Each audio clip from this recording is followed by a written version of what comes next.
हम पर्वत की तरह अटल रहब, समस्या केतनो आई डटल रहब।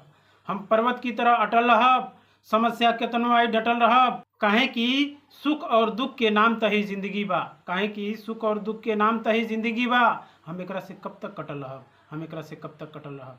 हम पर्वत की तरह अटल रहब, समस्या कतनो आई डटल रहब, समस्या कतनो आई डटल रहब। हम द ग्रेट चमार के वंशज हैं, धमनी में खून से ज़्यादा संघर्ष और शिक्षा बहेला। हम द ग्रेट चमार के वंशज हैं, धमनी में खून से ज़्यादा जिद और इच्छा बहेला। काहे कि हार और जीत के नाम तही जिंदगी बा। हम एकरा से कब तक डरल रहब, हम एकरा से कब तक डरल रहब। हम पर्वत की तरह अटल रहब, समस्या कतनो आई डटल रहब, समस्या कितनो आई डटल रहब।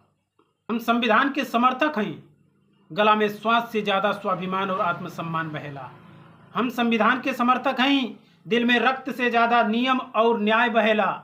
हम संविधान के समर्थक हैं, गला में श्वास से ज़्यादा स्वाभिमान और आत्मसम्मान बहेला। हम संविधान के समर्थक हैं, दिल में रक्त से ज़्यादा नियम और न्याय बहेला। काहे कि न्याय और अन्याय के नाम तही जिंदगी बा। हम एकरा से कब तक हटल रहब, हम एकरा से कब तक हटल रहब। हम पर्वत की तरह अटल रहब, समस्या कतनो आई डटल रहब, समस्या कतनो आई डटल रहब।